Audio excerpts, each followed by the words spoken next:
Oi gente, aqui é a Mel e no vídeo de hoje eu vou falar um pouco sobre o livro A História Secreta da Mulher Maravilha, da Jill Lepore. A Jill é uma historiadora norte-americana e esse livro é basicamente o resultado de uma puta pesquisa que ela fez sobre a origem da Mulher Maravilha. E ele é basicamente dividido em 4 partes, assim, onde vai começar falando sobre a vida do autor, né, a vida do criador da Mulher Maravilha, o William Marston. E tem bastante da biografia dele mesmo, da vida dele, das influências que ele teve e tudo mais. E o Marston nasceu em 1893 e em 1911 ele já era calouro em Harvard.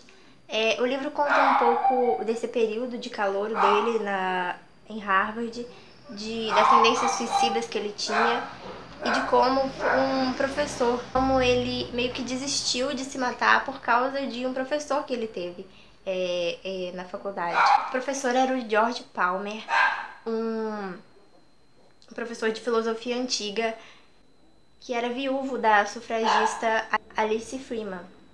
O George ele foi padrinho da Liga Masculina de Harvard pelo sufrágio feminino em 1910. O movimento sufragista nos Estados Unidos começa em 1848 com a primeira convenção sobre os direitos das mulheres e esse episódio aparece no volume de Wonder Woman, em junho de 1943. Liga, né, de homens lá de Harvard pelo sufrágio feminino resolveu começar a promover algumas palestras no campus, a convidar mulheres para palestrar e falar sobre feminismo, sobre sufrágio e tudo mais. Mas não era permitido que mulheres palestrassem em Harvard, obviamente. Mulheres não podiam estudar em Harvard, quanto mais palestrar. Então, e eles fizeram um abaixo-assinado pedindo para que permitissem que mulheres palestrassem em Harvard. A universidade permitiu que eles levassem uma mulher para palestrar, com a condição de que eles levassem alguém que fosse contra o voto feminino, que fosse contra o sufrágio também. Eles não só não fizeram isso, como anunciaram que a próxima palestra seria da Emmeline Pankhurst, que já era uma sufragista bem conhecida na época. Acabou que Harvard não permitiu que essas palestras acontecessem e eles conseguiram fazer ela acontecer em um outro lugar, um lugar próximo, assim, algo do tipo. E o Marston assistiu essa palestra e ele ficou completamente fascinado por ela. E 3 décadas depois, ele vai criar uma super-heroína que luta pelos direitos das mulheres. Depois o livro já começa a falar um pouco sobre a relação do Marston com a primeira esposa dele, a Sadie Holloway. Eles conheceram na escola, na 8ª série. Sadie fez faculdade na primeira universidade para mulheres nos Estados Unidos. Era uma universidade de Massachusetts, se eu não me engano. Eu vou deixar o nome aqui, eu esqueci o nome da universidade. A educação feminina ainda era uma novidade. Até o final do século XVIII era normal não ensinar meninas nem a escrever. Outra curiosidade muito interessante que o livro conta é sobre a inspiração que o Marston teve para um dos principais vilões da Mulher Maravilha, os principais inimigos da Mulher Maravilha, que é o Dr. Psycho, que é um vilão claramente super misógino e até um pouco fascista mesmo, que era contra a independência das mulheres, contra os direitos das mulheres e tudo mais. E o Dr. Psycho foi inspirado em um professor que o Marston teve na faculdade, o psicólogo Hugo Mustenberg. Não concordava que mulheres recebessem educação, ele era contra o sufrágio, né, contra o voto feminino. O livro traz outra curiosidade bem legal, que é sobre um poema que inspirou o Marston na criação da Mulher Maravilha. É a história de 5 homens que naufragam numa ilha que só tem mulheres muito fortes e poderosas, elas têm asas e tudo mais. E eles chegam lá e cortam as asas delas e aprisionam elas. O livro começa a falar da relação do Marston com a Olive Byrne, que foi a segunda esposa dele, né? E na verdade era um relacionamento poligâmico. Eles iam todos juntos, ele, a Sadie, a Olive e a Marjorie, que vai ser a terceira esposa.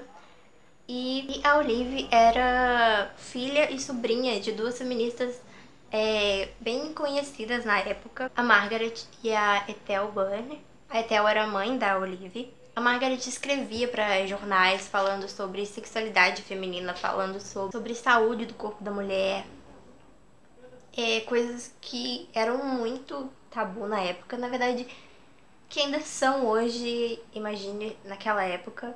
A Ethel foi presa em 1916 por distribuir remédios contraceptivos para mulheres.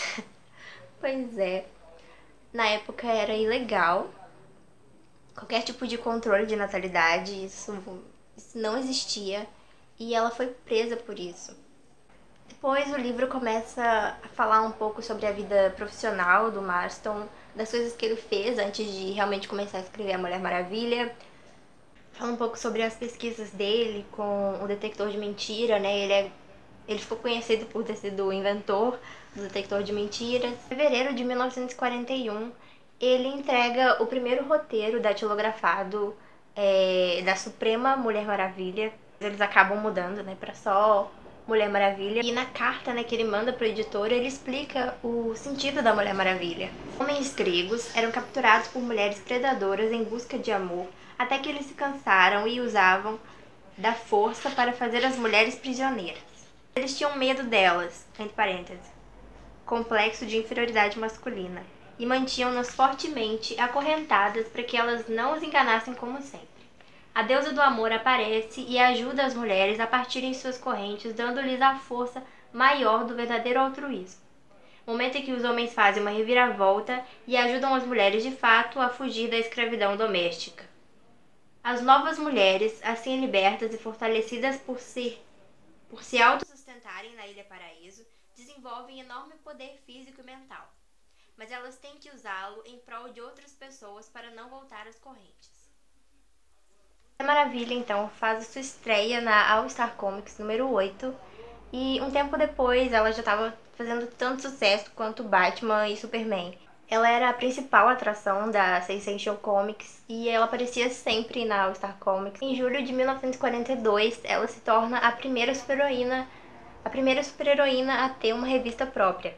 Logo na primeira edição foi apresentada uma seção do quadrinho de 4 páginas que se chamava Mulheres Maravilhas da História, que basicamente vinha com uma biografia de uma mulher relevante na história. A HQ publicada em 1944, que se chamava A Noiva Amazona, a Mulher Maravilha perde toda a sua força, todos os seus poderes, e o Steve Trevor convence ela a se casar com ele. Sinto-me fraca. Ela grita depois que Steve a defende de um vilão. Sua linda, você é só uma mulher, afinal. Ele responde, erguendo-a do chão. Vai precisar de um homem que a proteja. Não, ela protesta.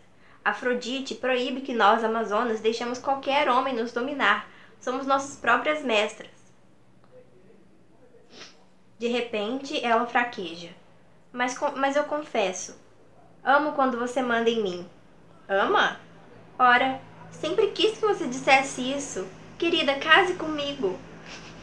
Mas no final da história, ela acorda e descobre que tudo não passou de um grande pesadelo. E volta para o seu trabalho de salvar o mundo normalmente. O Marston morreu em 1947 e a viúva dele, a Sadie Holloway, insiste com a DC para que ela contrate uma nova editora mulher para continuar escrevendo as histórias da Mulher Maravilha.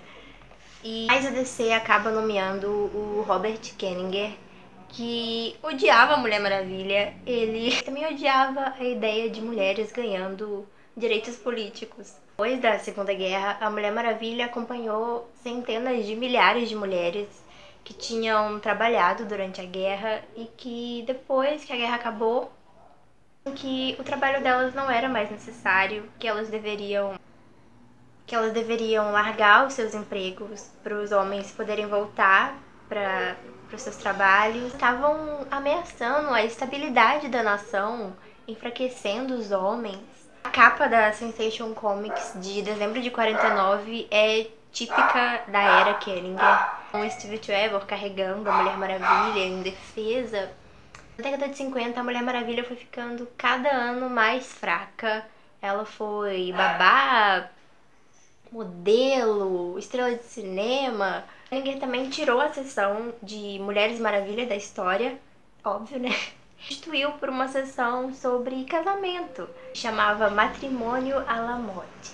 Nos anos 50, as mulheres voltaram para casa e os direitos femininos se esconderam. No fim da guerra, o número de mulheres que trabalhavam fora de casa nos Estados Unidos aumentou 60%, mas poucas dessas mulheres conseguiram manter os seus empregos, pouquíssimas, porque elas eram realmente obrigadas a largar o emprego para dar lugar para os homens. Elas eram obrigadas a pedir demissão, ou quando não pediam demissão, as fábricas simplesmente cortavam os salários delas. E as fábricas que tinham creches agora não tinham mais. São de setembro de 68.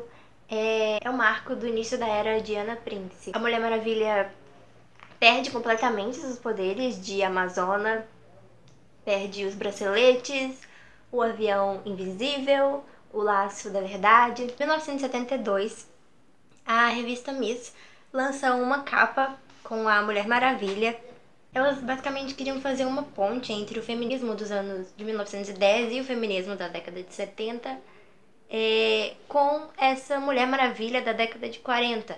Porque basicamente elas olhavam para trás, essas mulheres que